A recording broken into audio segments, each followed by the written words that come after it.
मैं भारत को भारतीयता की मान्यता के आधार पर फिर से खड़ा करना चाहता हूं, उस काम में लगा हूं। नमस्कार दोस्तों, स्वागत है वैदिक युग में। आज का हमारा विषय है चार्टर एक्ट के परिणामों के विषय में। ये चार्टर एक्ट का पार्ट 2 है। कृपया जाकर इसी चैनल पर चार्टर एक्ट का पार्ट 1 देख लीजिए, कुछ अधिक जानकारी मिलेगी। ये कानून उन लोगों के लिए है, उस विशेष समुदाय के लिए है जो अपने आप को कानून मंत्री समझते हैं। उन्हें पता होना चाहिए कि अंग्रेज शासन करने अर्थात लूटने के लिए आए थे, तो उनके कानून भारतवर्ष का भला कैसे कर सकते हैं। तो ऐसे ही लोगों की पोल खोलने एवं अंग्रेजी मानसिकता में फंसे समाज को निकालने के लिए ही वैदिक युग नाम के यूट्यूब चैनल का जन्म हुआ है।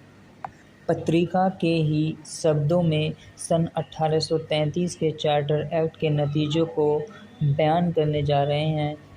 कृपया ध्यान से सुनिए। इस पत्रिका में लिखा है, इस जांच में हमारा पहला काम यह है कि हम भारत के 20 बरस के उस शासन को जो सन 1833 की पद्धति के अनुसार चलाया गया, सुशासन की कुछ कसौटियों पर कसकर देखें। इन्होंने इन कसौटियों को 10 भागों में बांटा है।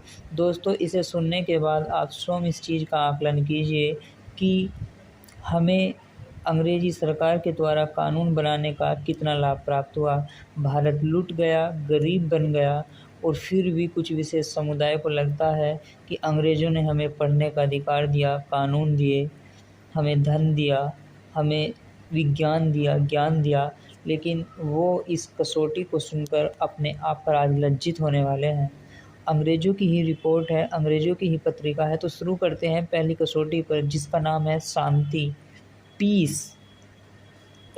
सन 1834 से अब तक भारत की अंग्रेज सरकार के 19 वर्षों में से 15 साल युद्धों में बीते। जिसके शासनकाल में युद्ध ही युद्ध हुए हो, तो वो किस प्रकार से शांति को अपना पहलू बना सकता है। अब आप खुद सुन लीजिए ध्यानपूर्वक। सन 1834 से अब तक अर्थात 1854 तक भारत की जो अंग्रेजी सरकार है, 19 साल में 15 युद्ध लड़े। ये युद्ध भारतवासियों की रक्षा के लिए भी आवश्यक न थे। सबसे बड़ी बात यह है कि ये युद्ध भारत में दरिद्रता फैलाने, लूटने आदि के लिए लड़े गए। ये भारत के लिए कदापि भी आवश्यक ना थे। इससे भारतवर्ष की उन्नति रुकी। इन युद्धों से काफ़ी सुख में बाधा पड़ी, किंतु ये युद्ध उस शासन पद्धति के मामूली नतीजे थे जो सन 1833 में कायम की गई। दूसरी कसौटी है दोस्तों, सरकार की आर्थिक स्थिति। भारत के सालाना बजट में पिछले 14 साल के अंदर लगातार घाटा ही घाटा पड़ता रहा है। सन 1833 में सेना विभाग का खर्च करीब 80 लाख पौंड माने भारत सरकार की कुल आमदनी का 49% था। अब 1853 में भारत के सेना विभाग का खर्च 1 करोड़ 20 लाख पौंड से अधिक और कुल आमदनी का 56% है। यहाँ पर भी अंग्रेजी सरकार पूर्ण रूप से फेल हो जाती है भारत का भला करने में। वैसे वो अपने लिए सक्सेस ही है, क्योंकि वो भारत का भला करने के लिए आए ही नहीं थे, वो भारत को लूटने के लिए ही आए थे। तीसरी कसौटी है देश की भौतिक उन्नति। भारत की अंग्रेज सरकार का कर्जा बढ़ता ही जा रहा है। सड़कें, रोड्स, पुल, ब्रिज, नहरें, कैनाल आदि सार्वजनिक हित के कामों पर सरकार 5 लाख पौंड सालाना से कम माने अपनी 2 करोड़ 10 लाख पौंड सालाना से अधिक आमदनी में से कुल आमदनी का 2.25% खर्च करती है। केवल देश की भौतिक उन्नति के लिए कुल आमदनी का 2.25% खर्च करती है, और इस रकम में से भी जो कुछ कहने के लिए सार्वजनिक कामों में खर्च की जाती है, एक हिस्सा गोरे सिपाहियों के लिए उन बैरकों पर खर्च होता है जो सिर्फ सेना के लिए बनती है, और इस रकम में से भी कभी कभी 70% तक केवल काम की देखभाल करने वालों की तनख्वाहों पर खर्च कर दिया जाता है। चौथी कसौटी है साधारण प्रजा की अवस्था। इस स्थान पर पत्रिका के लेखक ने सरकारी रिपोर्ट से यह दिखाया है कि यद्यपि लगान वसूल करने के लिए बंगाल में जमींदारी पद्धति थी, मद्रास में रैयतवाड़ी और बम्बई में मिश्रित पद्धति, फिर भी तीनों प्रांतों में अंग्रेजी कंपनी के शासन में किसानों की अवस्था दिन प्रतिदिन बहुत खराब होती जा रही थी। जो बयान इस तरह संक्षेप में ऊपर दिया गया है, उससे कुछ दर्जे तक मालूम हो जाएगा कि बंगाल में, जिसकी आबादी सन 1853 में 4 करोड़ है, किसानों की हालत कितनी करुणाजनक है, चिंतामय है, गरीबी से परिपूर्ण है। मद्रास में, जिसकी आबादी 2.25 करोड़ है, किसानों की हालत और ज़्यादा खराब है, तथा बम्बई में, जिसकी आबादी 1 करोड़ है, किसानों की स्थिति कितनी बुरी है। केवल किसानों का ही नाश नहीं हुआ है, बल्कि धीरे धीरे सारी हिंदुस्तानी कौम का नाश हो रहा है। देश के भद्र लोगों माने पुराने खानदान वालों की श्रेणी प्राय हर जगह लुप्त होती जा रही है। नैतिक पतन भी इस शारीरिक पतन का स्वाभाविक नतीजा है। जो लोग इस स्थिति के लिए जिम्मेदार हैं, वे इसे भले ही संतोषजनक समझे, किंतु भारत के लिए यह बर्बादी और सर्वनाश है। इंग्लिस्तान के लिए इसमें खतरा और जिल्लत है। 5वीं कसौटी, कानून और न्याय। इसके लिए हम जरूर अलग से एक वीडियो लाएंगे कि आज के कानून और न्याय अच्छे हैं अथवा ग्राम पंचायत अच्छी है। तो 5वीं कसौटी में जो कानून और न्याय है, बड़े बड़े कानून और बड़े बड़े न्याय, रेगुलेशन प्रांतों में कानून कहलाने योग्य कोई चीज़ है ही नहीं। अदालतों की कार्रवाई पेचीदा कर दी गई है और खर्च बढ़ाकर असहनीय कर दिए गए हैं।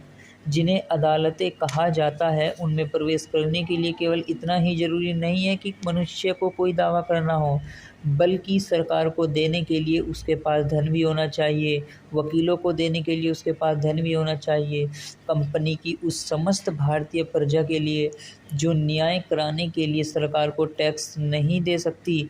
अदालतों के दरवाजे पूर्ण रूप से बंद है। उनके लिए न कानून है न इंसाफ है। जिनके पास धन है, वे अंदर घुसकर क्या देखते हैं। एक अंग्रेजी लेखक कैंपबेल ने स्वीकार किया है कि जज इस तरह के हैं जो अंग्रेज जाति के नाम पर एक कलंक है। तो ये आज के पढ़े लिखे धूर्त लोग कैसे कह सकते हैं कि कानून व्यवस्था और न्याय व्यवस्था जो आईपीसी सीपीसी हमने बनाई हैं, अंग्रेज़ों की फ़ोटो कॉपी पेस्ट नहीं किया है। वो आज मानते हैं कि डॉक्टर साहब अंबेडकर ने ये कानून बनाए हैं, वो अच्छे हैं, और वो अलग अलग तरह के तर्क देने लग जाते हैं। वो कहते हैं कि चलाने वाले बेकार है, चलाने वाले बेकार है। लेकिन यहाँ कैंपबेल स्वयं लिख रहा है कि जो एक कानून है, ये अंग्रेज जाति के नाम पर एक कलंक है। खैर, ये लोग समझेंगे नहीं। 6ठी कसौटी है पुलिस। पुलिस के बारे में भी ये लोग क्या कहते हैं, अर्थात जो पत्रिका है वो क्या कहती हैं। इस बारे में हम बंगाल के 1252 अंग्रेज और दूसरे ईसाई बाशिंदों का यह बयान नकल करते हैं कि वहाँ की पुलिस न केवल जुर्मों को बंद करने, अपराधियों को गिरफ्तार करने और जान माल की रक्षा करने में ही असफल रही, बल्कि हमारी पुलिस स्वयं अत्याचार का एक साधन है। इस बात को ध्यान से सुनिएगा। हमारी पुलिस अत्याचार का एक साधन है और लोगों के नैतिक पतन का एक प्रबल कारण बन गई है। इस तरह कानून, इंसाफ और जुर्मों की कसौटी पर कसने से मालूम होता है कि सन 1833 के कानून से भारतवासियों की उन्नति या उनके सुख की वृद्धि नहीं हुई है। और 7वीं कसौटी है शिक्षा। ये लोग जो आज पढ़े लिखे हैं, कॉन्वेंट से पढ़े लिखे हैं, यूरोप से पढ़ लिख कर भारत में आते हैं, अपने भारत माता को गाली देते हैं, जो अपने आप को साइंटिफिक टेम्परामेंट वाले लोग बताते हैं।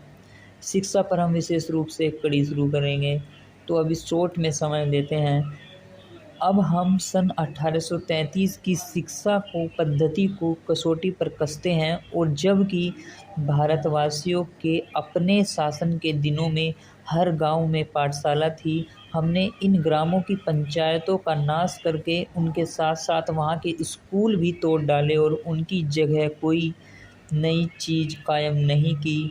2 करोड़ 20 लाख की आबादी में से भारत सरकार इस समय हर साल 160 विद्यार्थियों को शिक्षा देती है। देखो दोस्तों, 2 करोड़ 20 लाख में 160 विद्यार्थी एकदम नगण्य होते हैं, जिसका कोई मतलब नहीं होता। जबकि कंपनी के डायरेक्टर भारत के टैक्सों की वसूली में से पिछले 20 साल के अंदर 53,000 पाउंड केवल दावतों पर खर्च कर चुके हैं। फिर भी ये लोग कहते हैं कि अंग्रेज अच्छे थे। वाह, कितने अच्छे थे। 8वीं कसौटी है सरकारी नौकरी। देखो किस तरह से पेचीदा बनाई गई है सब चीज़ें। धीरे धीरे थोड़ा थोड़ा लॉलीपॉप देकर हमें भ्रष्ट किया गया है। धीरे धीरे हर नौकरी, ऐसी नौकरी से जिसमें तनख्वाह अधिक हो, कुछ जिम्मेदारी हो और जिसकी कुछ कद्र हो, योग्य भारतवासियों को वहाँ से निकाल कर वह अंग्रेज़ों को दे दी गई है। इससे शासन का खर्च बेहद बढ़ गया है। यहाँ तक कि हमारी नई स्थायी नीति हो गई है। सन 1833 के कानून का भी नतीजा यह हुआ है, जो नौकरियां पहले भारतवासियों के लिए थी अब यूरोप वासियों को दे दी गई है। भारतवासी चाहे कितने भी शिक्षित, योग्य और उपयुक्त क्यों न हों, उन्हें तमाम ऊंची और अधिक तनख्वाह वाली नौकरियों से अलग रखा जाता है। 15 करोड़ की आबादी में से 3 या 4 हज़ार को छोटी मोटी नौकरियां मिल जाती है। देखिए किस तरह का लॉलीपॉप दिया जाता है। कहेंगे कि भारतवासी योग्य नहीं है, नौकरियां तो हम दे ही रहे हैं, 3-4 हज़ार को दे रहे हैं, इनके जैसे बनोगे तो औरों को भी नौकरी मिलेगी। ये इनके तर्क होते हैं। ये घटिया घटिया तर्क लाते हैं कहीं से निकाल कर। जिनकी औसत तनख्वाह करीब 30 लाख पाउंड सालाना है, किंतु शासन के विश्वास और कंपनी और जो जिम्मेदारी के काम में कोई वास्तविक हिस्सा भारतवासियों को नहीं दिया जाता। इसके बाद ये दिखाया गया है कि जो व्यवहार अंग्रेज यहाँ पर हिंदुस्तानियों के साथ कर रहे थे, उससे अच्छा व्यवहार वे अफ्रीका में वहाँ की हबसी जातियों के साथ कर रहे थे। किंतु भारत में एक ऐसी कौम जो उस समय सुसभ्य जीवन के साथ समस्त धंधों में कुशल थी, जबकि हम कभी जंगलों में घुमा करते थे, अफ्रीका के फांती कौम से भी ज़्यादा अभागी है और उनकी कौम को अयोग्य, असहाय और नालायक कहकर सदा के लिए उसी देश के अंदर नीच बनाकर रखा जाता है, जिससे उनके पूर्वजों में जगत भर में प्रसिद्ध कर रखा था। 9वीं कसौटी है सार्वजनिक संतोष।